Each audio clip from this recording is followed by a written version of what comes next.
Hey, welcome back, everyone. Thanks for tuning into my show. This round's on me, another one on alcohol.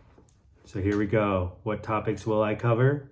DUI, social media and its impact on drinking, famous people who do not drink or used to drink, no longer drink, your first sip, and what was life like before you drank? So here we go. Driving under the influence. This is a serious topic, and depending on where you live, states or countries, each state, each country deals with it differently. I will say that because what I've observed is that I've heard countless stories of some people in some states where their life changed drastically, and other states where they can get away with it. And I'll leave it with that. But I highly recommend that you check into your own state to see what the penalties are. Some countries have different laws with DUI. Some countries are very strict compared to the United States. Some countries, I don't know if they even have laws. They make them up on the spot. Meaning, if you're in a country where there's not a black and white definition of DUI, and the officer gets to make it up on the spot, you very well may not have an opportunity to call your lawyer, your mom and dad, or your friend, and we may never hear from you again. So look into that before you rent that car and go out for a drink and drive back to your hotel or your Airbnb. Something to think about. If you are out with your friends and you have a designated driver, hold them accountable, buy them dinner, treat them well. If they are not drinking, take care of them. They are saving you from a DUI ticket, a night in jail, and you hurting others, killing people, and they're protecting you and protecting people out there on the road. It is honorable and courageous and cool to be a designated driver. Take turns and hold the line. Do not drink if you are holding that title. If you or someone in your party gets behind the wheel and you've only had a couple, you have to think about not only you, but you have to think about the people out on the road. You have to think about the people in the car. If, God forbid, deer jumps out in the middle of the road, a pedestrian crosses the street and you don't see them, or a situation lines up in a negative way and you've been drinking or they've been drinking, and now all of a sudden they're doing a blood alcohol test on you, and depending on where you live, on what penalties lie ahead of you, serious things can happen. So it's okay to call an Uber, to call Lyft, to call a friend, to go for a walk, to go get something to eat, to stay in a hotel, to abort going into that car and driving if you've been drinking or someone else has been drinking. If you ever want to be scared so much that the point I'm making really gets driven home, is watch the movie Shot Caller. That movie planted a seed that forever changed the trajectory of my decision making with regards to drinking under the influence or getting into a car with someone who's been drinking and they're about to drive. Check that movie out. All I have to say is prison, death, drinking. Anywho, social media and drinking. I remember specifically ties to alcohol and social media. When I was a tour guide, I had 12 guests.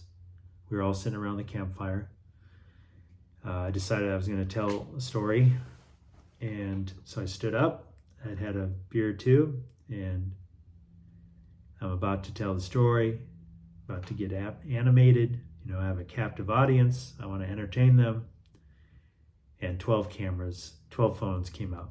12 flashlights went on. 12 videos started recording me. And I paused and I thought about what could go wrong with this. I thought there's social media platforms. This could be taken out of context. This could be edited. This could be misunderstood. And so I sat down. It was almost like the day the music died. It was the day the tour leader storytelling died for me. And I had to be aware of that combination of drinking and social media and iPhones, smartphones.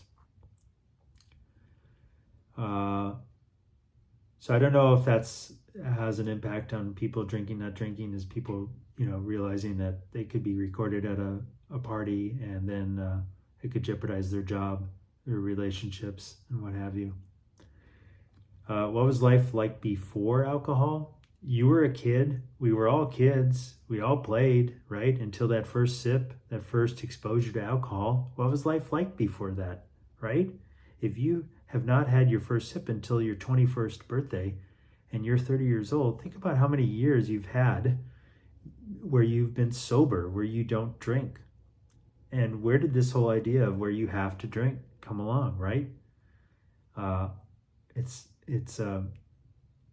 Is it media? Is it advertising? Is it peer pressure? Is it just that's how it is?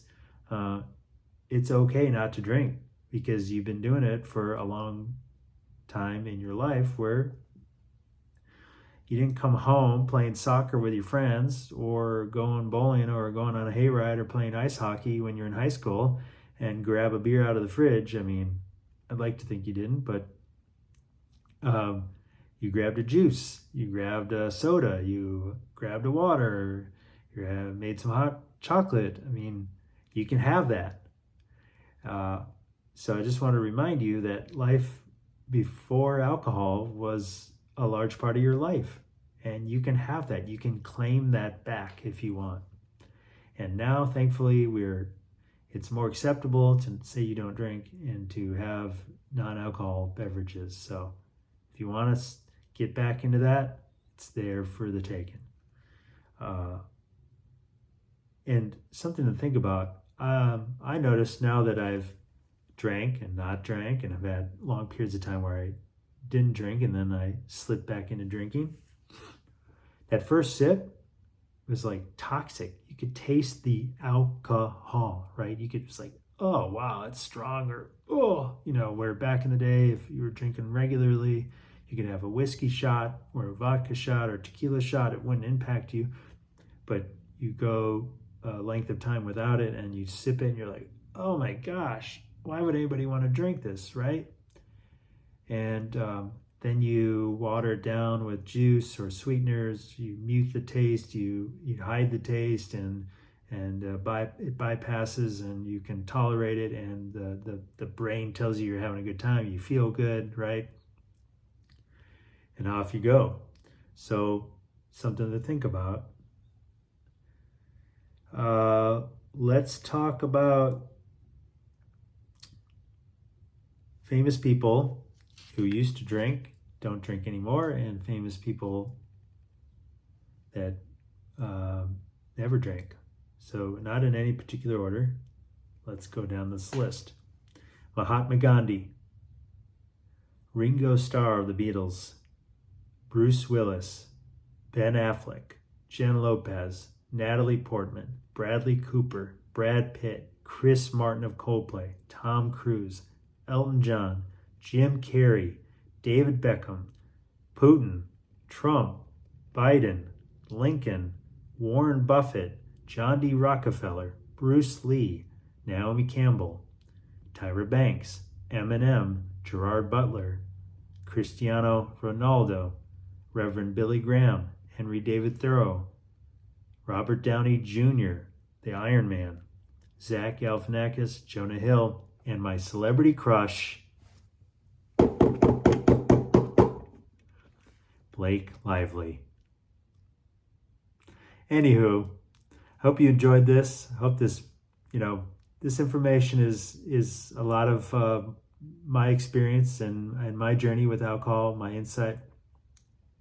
You have the free will. It's your life. You get to decide how you want to live it, how you want to spend it, whether you want to consume alcohol or not. And with that, thank you, and happy 4th of July.